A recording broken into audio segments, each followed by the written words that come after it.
back. We were all assembled in the cabin, and I explained to the men the position in which we stood.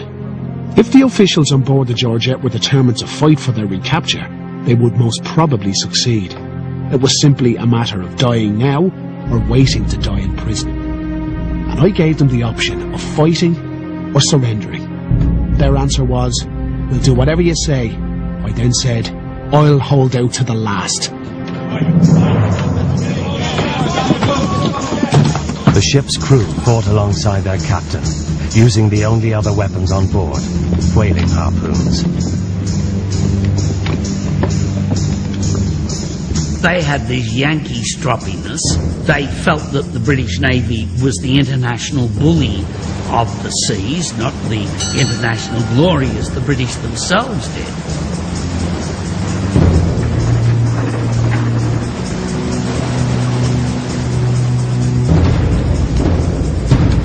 Bark ahoy! Don't you know that you're amenable to the British law in this colony?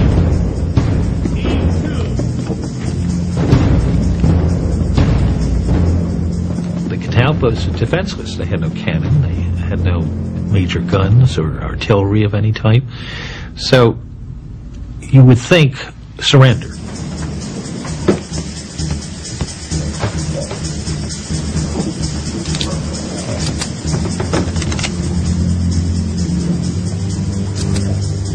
The first shot was a warning, fired directly across the catalpa's bow. If you don't heave to, I'll blow the mast out of you.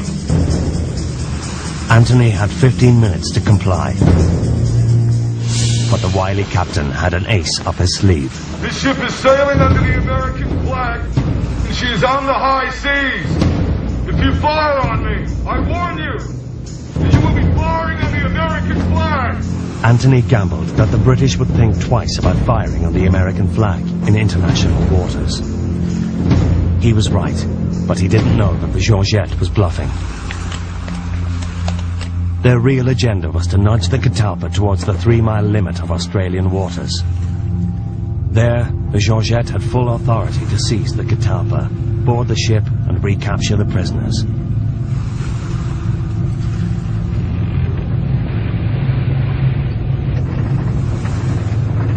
With little available wind, Anthony was completely hemmed in.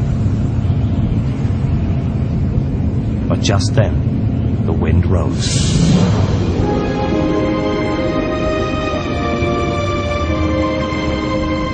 I put the wheel up, and the catalpa swung off quickly and headed straight for the Georgette, going before the wind. Seconds before impact, the catalpa veered away.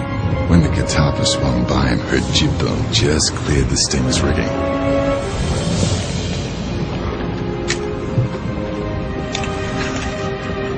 I was damn sure we wouldn't see the Georgette again.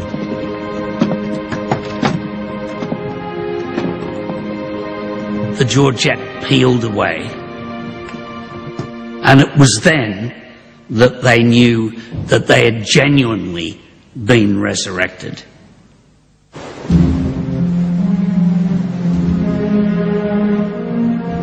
The catalpa took over 4 months to return to America. In New York, they received a hero's welcome. Hundreds of thousands of people greeted them in a Fenian procession down Broadway. It was an unprecedented success for the Fenian cause. Their daredevil rescue became front-page news around the globe. But Devoy was shocked by the changes in his former recruits. I had known them as soldiers, full of enthusiasm and spirit. And I was not prepared for the change which 10 years of the iron discipline of the British prison system had wrought in some of them. They bear in themselves and on their bodies the marks not just of physical incarceration, but the marks of bitterness, the marks of despair, the marks of desolation, the marks of hopelessness, and the sense to some extent of a life that has been taken. The Fremantle Six never recovered from their years in captivity. They remained in the United States for the rest of their days.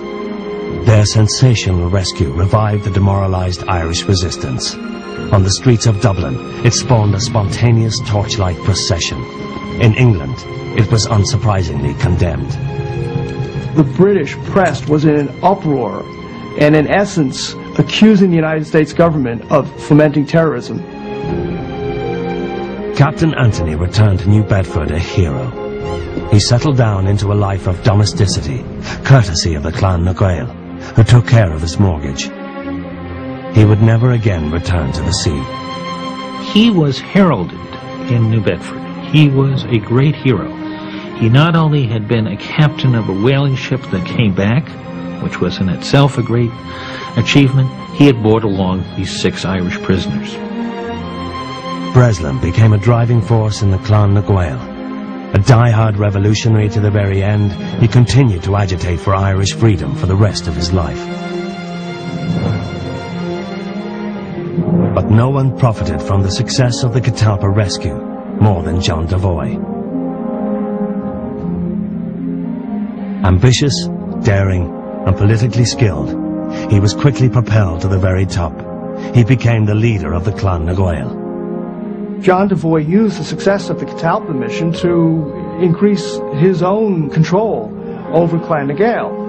In the Irish World newspaper, which is the newspaper in New York, he's encouraging people to contribute to what he calls a skirmishing fund, and he's promising to bring what we would call terrorism to Great Britain. His influence spread to Ireland, where he became acknowledged as the international figurehead of Ireland's fight for freedom.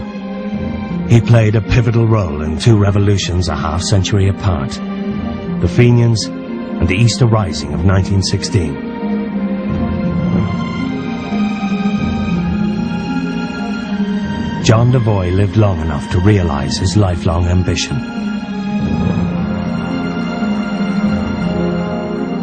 Nearly 50 years after he was first banished by the British, he returned to a liberated Ireland.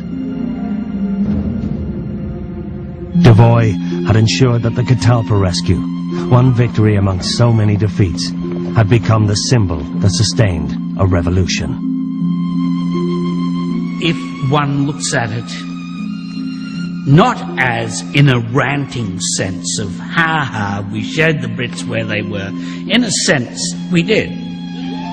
But on the other hand, it is just a great story of the resurrection of the human soul and the fortitude of the human soul. And near misses. It has everything.